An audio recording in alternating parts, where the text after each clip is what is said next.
원가회계는 전산회계 1급, 전산세무 2급, 전산세무 1급 계속 5문제씩 나옵니다. 그러니까 10점이 배점되어 있죠. 그래서 원가는 기본적인 논리만 아시면 5문제 다 맞출 수가 있어요. 그렇게 어려운 문제가 나오지 않습니다. 그리고 AT 시험에는 원가가 들어가지 않습니다. 그런데 회계를 공부하기 위해서는 반드시 원가 회계를 이해하셔야 돼요. 이번 시간은 원가의 개념과 분류를 보도록 할게요. 보시면 원가의 기본 개념, 결국 제품을 얼마에 만들었냐, 이것이 원가라고 보시면 됩니다. 결국 삼성전자, 현대자동차 다 제조기업이에요. 결국 재무제표 작성할 적에 원가가 있어야겠죠. 원가가 있어야지 제품 매출이 있고 그 밑에 제품 매출 원가가 구성되는 겁니다. 그래서 외부 보고를 위한 재무제표 작성에 원가가 필요하죠.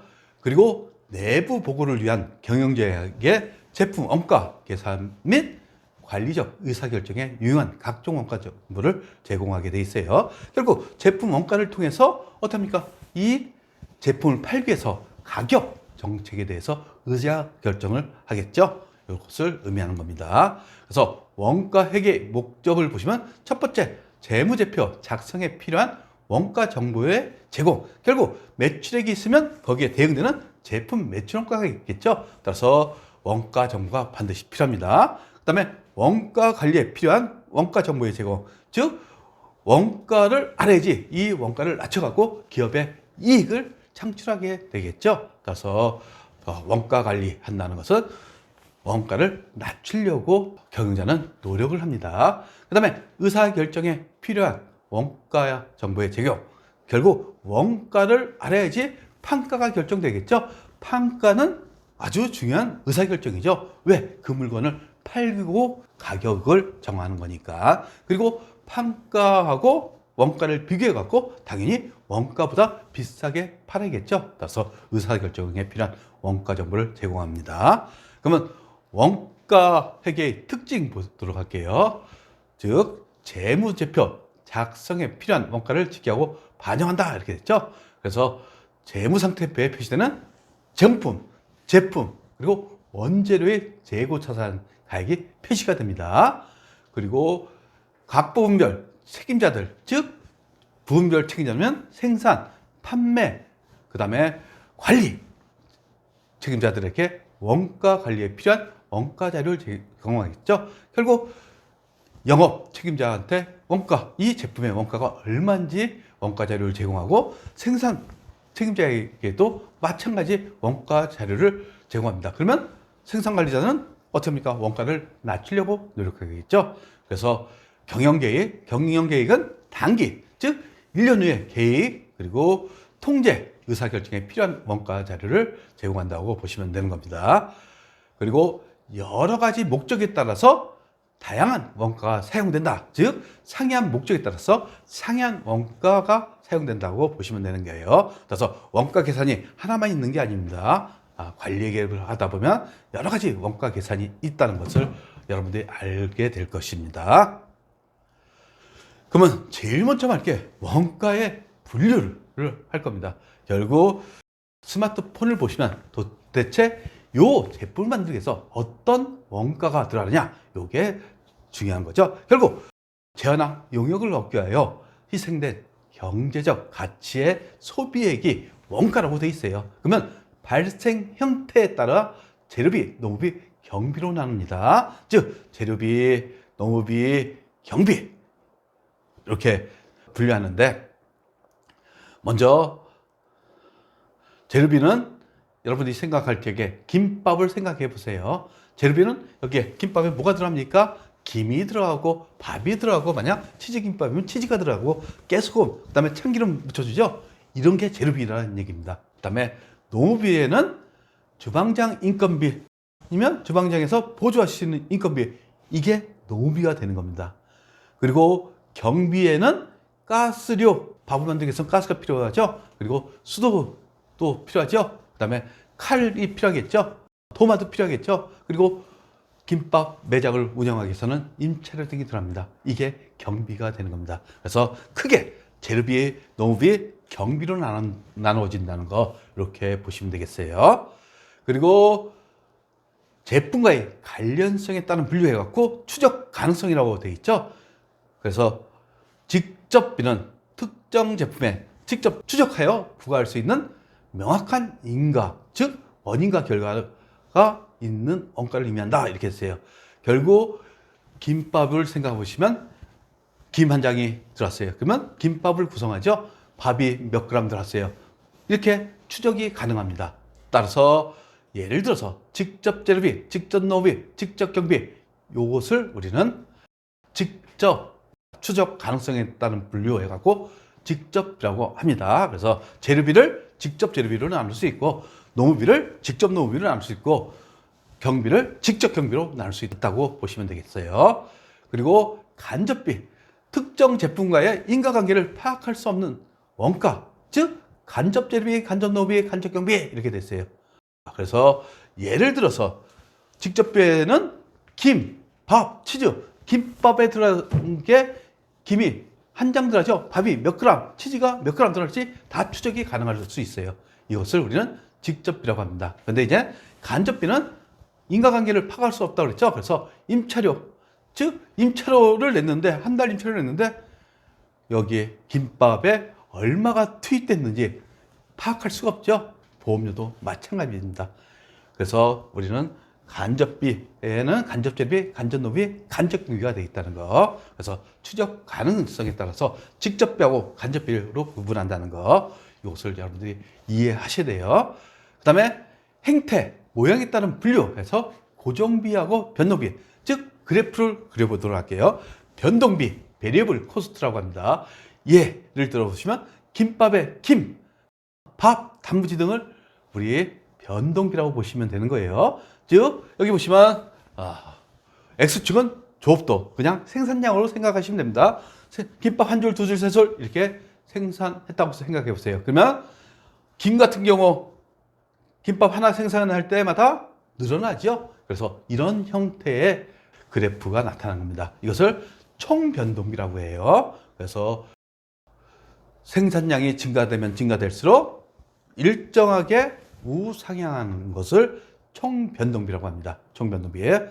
그러면 총변동비인데 여기 보시면 다이당 원가. 다이당 원가는 개당 원가를 의미하는 거죠. 이것은 김밥에 100개를 만들었어요. 100개를 만들었더라도 김은 한 장이 들어가는 거죠. 한 개당으로 보시면 10개 만들어도 다이당 원가는 동일하게 되는 겁니다. 그렇죠? 그래서 다이당 변동비는 언제나 일정하게 구성된다는 거. 김밥을 100개를 만들더라도 김은 한 장값, 만약 한 장값이 100원이면 100원 이렇게 해서 나타난다 이겁니다. 이게 Y축의 모양에 따라서 그래프가 변동된다는 거. 여러분들이 그래프를 그려보셔야 됩니다. 그 다음에 준변동비 보면 혼합 원가라고 합니다. 혼합 원가라는 게 변동비도 있고 고정비도 있고 이렇게 플러스 된 거로 보시면 되겠어요. 따라서 총원가 기준으로 보시면 변동비 요소, 즉 여기서부터 지금 우상향 됐죠? 변동비처럼 올라가고 있어요. 근데 재료 있을 때 일정 금액이 들어가는 거죠. 이게 고정비 요소가 포함되어 있는 겁니다. 따라서 고정비 요소하고 변동비 요소를 갖고 있는 거, 이것을 우리는 준변동비 혼합원가. 예를 들어서 전기요금, 기본요금이 있고 사용한 만큼 올라가죠. 전화요금도 기본요금이 있고 사용한 만큼 올라간다고 보시면 되겠어요. 그리고 고정비에 대해서 이것도 마찬가지입니다. 총원가 있고 X축은 조업돼요. 생산하면서 일정하다 이겁니다. 예를 들어서 임차료, 김밥을 생산하기 위해서 한 달 임차료 100만 원 줬어요. 김밥을 100줄 생산하던 1000줄 생산하던 10,000줄을 만들던 고정비는 일정하죠. 총고정비. 이렇게 보시면 되겠어요. 그래서 예를 들어서 임차료 그리고 매장의 보험료 등이 고정비에 해당되는 겁니다. 근데 그래프를 다이당 원가로 해갖고 Y축을 했어요. 이렇게 하면 어떻게 합니까? 결국 하나를 생산할 때는 제일 많죠. 근데 만약 생산량을 많이 하면 할수록 당이당 구정비는 줄어드는 거죠. 왜? 100만 원에 100개로 생산했다 보시오. 그럼 얼마입니까? 100개를 나누면 10,000원이죠. 개당 당이당 원가는 10,000원이 되는 거예요. 근데 하나를 생산했어요. 그러면 100만 원일 경우 당이당 원가는 뭡니까? 100만 원. 이렇게 출발하는 거예요. 결국 생산량이 많으면 많을수록 당이당 구정비는 떨어진다고 보시면 되는 겁니다. 예를 들어서 임차료가 있다고 얘기했어요. 그 다음에 준고정원가. 그래서 준고정비는 이렇게 보시면 돼요. 즉 계단처럼 생겼어요. 계단처럼. 어느 일정 단계까지 금액이 들어가고 조업도에 따라서 금액이 올라갔다가 또 일정 단계 또 금액이 올라가는 경우, 이것은 생산설비, 계단원가라고도 표현합니다. 생산설비를 생각해 보세요. 생산설비를 무한정 생산할 수 있는 건 아니죠. 만약 생산설비를 들여왔는데 1,000대만 생산해요. 그럼 1,000대까지만 생산하고, 만약 1,000대 이상을 생산하기 위해서는 생산선비를 또 들어와야겠죠. 그리고 스마트폰 요금, 6호 요금제, 7호 요금제, 10만 원 요금제, 이렇게 해서 요금 단위도 있죠. 그러면 여기에 데이터 사용량이 있습니다. 그렇죠? 예를 들어서 스마트폰 요금제도 계단원가로 생각하시면 되겠습니다. 그 다음에 제조활동에 따른 분류해갖고 제조원가하고 비제조원가가 있죠. 즉 제조원가는 직접 재료비, 직접 노비, 제조간접비를 제조원가 3요소라고 해요. 그래서 우리는 크게 제조원가를 직접 재료비, 직접 노비, 제조간접비 계속 제가 얘기할 겁니다. 직접 재료비, 직접 노비, 제조간접비. 그리고 비제조원가 대표인 게 판관비. 판관비는 우리가 공부했습니다. 그리고 원가를 한번 분리해 보도록 할게요. 발생 형태에 따라서 재료비, 노무비, 경비로 구분한다고 그랬죠. 그리고 추적 가능성에 따라서 직접 재료비, 간접 재료비, 재료비에는, 노무비에는 직접 노무비, 간접 노무비에, 제조 경비에는 직접 경비, 간접 경비, 이렇게 분리할 수 있다는 거. 그래서 추적이 가능하면 직접비, 추적이 불가능하면 간접비. 결국 간접비는 배부를 통해서 제품원가 계산에 들어가는 겁니다. 그 다음에 제조원가 3요소는 3가지만 남겨둡니다. 직접 재료비, 직접 노비, 그 다음에 제조 간접비, 이렇게 나눠줍니다. 결국 간접 재료비하고 간접 노비, 이것은 어떻게? 제조 간접비로 짓게 되는 거예요. 따라서 제조원가 3요소, 직접 재료비, 직접 노비, 제조 간접비. 여기에 제조 간접비는 간접 재료비, 간접 노비가 여기에 포함되어 있다. 이렇게 보시면 되는 거예요. 그리고 원가 행태에 따라서 변동 제조원가하고 고정 제조원가, 즉 변동비하고 고정비를 분류할 수 있죠. 직접 재료비는 변동비죠. 노무비도 변동비예요. 변동. 그래서 변동 제조원가라고 합니다. 제조간접비는 변동성도 있고 고정성도 있어요. 따라서 어떻게 변동 제조원가하고 고정 제조원가, 대표적인 게 고정 제조원가는 임차료, 감가상각비 이런 것을 고정 제조원가라고 합니다. 이렇게 구분된다는 거 보시면 되는 거죠. 그리고 용어 제조원가 3요소는 직접 재료비, 직접 노비, 제조간접비라고 그랬어요. 따라서 직접 재료비, 직접 노비를 기초원가, 기본원가라고 부릅니다. 이것도 여러분들이 아셔야겠죠. 그리고 직접 노비, 제조간접비, 가공원가 또는 전환원가, 즉 가공한다는 것은 만든다는 거죠. 그러니까 직접 노비, 제조간접비 이렇게 가공원가라고도 표현하고 전환원가라고도 표현합니다. 기초원가는 기본적으로 들어가야 된다 이겁니다. 재료비 없고 사람 없으면 만들 수가 없다 이 얘기예요. 그리고 직접 경비는 가공원가에 포함된다고 보시면 되겠죠. 자산화 여부에 따른 분류해갖고 제품원가하고 기관원가 있죠. 제품원가는 말 그대로 재고 자산이 되는 거죠. 그리고 재고 불능원가, 이것은 판관비를 의미하는 거예요. 다 비용 처리하는 거죠. 그 다음에 의사결정에 따른 분류, 의사결정에 따른 분류, 관련원가하고 비관련원가가 있어요. 즉 의사결정하고 관련 있으면 관련원가, 관련 없으면 비관련원가. 그리고 관련원가는 의사결정하기 위해서는 미래에 대해서 의사결정하는 거죠. 과거에 대해서 의사결정을 할 수 없어요. 그러니까 관련원가는 미래원가라는 거, 이것을 아셔야 돼요. 결국 의사결정은 미래에 대해서 하는 거지 과거에 대해서 의사결정을 하지 않습니다.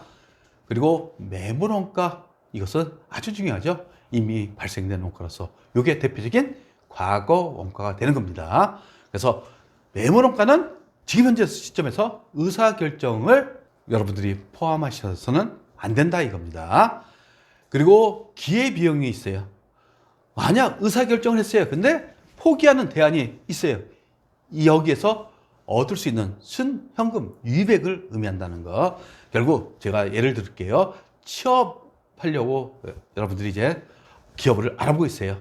A 기업은 제주도에 있어요. 근데 연봉을 1억 준대요. B 기업은 세종시에 있대요. 5천만 원 준대요. 근데 C 기업은 서울이래요. 3천만 원 준대요. 그러면 어떤 것을 선택하겠냐 이겁니다. 저 같은 경우는 서울에 안 살기 때문에 그냥 세종, 천안에서 가까운 세종을 선택하겠죠. 근데 어떤 젊은이는 돈 많은 제주도 가서 살겠다. 그래서 만약 A 기업을 선택했어요. 이럴 경우 여기에 대해서 포기하는 대안이 두 개가 있죠. B 기업하고 C 기업. 이 중에서 가장 큰 얻을 수 있는 순년 현금 유익에서 가장 큰 게 어떤 겁니까? 이거죠. B 기업. 그래서 기회비용은 0.5억이 된다 이겁니다. 근데 나는 서울에서 살아요. 계속 서울에서 살기 때문에 서울을 떠나기 싫어요. 이럴 경우 서울을 선택했어요. 이럴 적에 기회비용은 어떤 게 됩니까? A기업, B기업 중에서 어떤 게 큽니까? A기업이 크죠? 1억을 포기해야 되는 대안에서 얻을 수 있는 순현금 유익에서 큰 거, 기회비용 1억이 된다. 이렇게 보시면 되는 겁니다. 예제, 매물원값이 기회비용을 보시면 기회장치의 취득가액이 1,000만 원이래요. 감가상각액에 200만 원. 근데 바로 외부에 판매할 경우에 500만 원 받고 재작업 후 판매하면 1,000만 원을 받을 수 있다. 근데 재작업 비용이 들어가죠. 300만 원. 결국 700만 원을 받을 수 있다고 보시면 되는 겁니다. 그런데 매물원가는 이미 발생된 원가죠. 따라서 이 기계장치의 장부 금액이 얼마입니까? 취득가액에서 감가상각무게에 200만 원을 차감한 800만 원이 매물원가가 되는 겁니다. 그리고 제작 후 판매했으면 얼마를 받았어요? 700만 원 받았죠? 이럴 경우에 기회비용이 뭐냐 이겁니다. 만약 즉시 판매했을 경우에는 500만 원 받는다 그랬죠? 근데 제작업 후 판매했어요. 이럴 경우 700만 원 받았어요. 요것을 선택했을 경우, 즉 제작업 후 판매를 선택할 경우 기회비용은 얼마라고요? 즉시 판매했을 때에 500만 원이 기회비용이 된다는 것을 여러분들이 아시면 되겠습니다.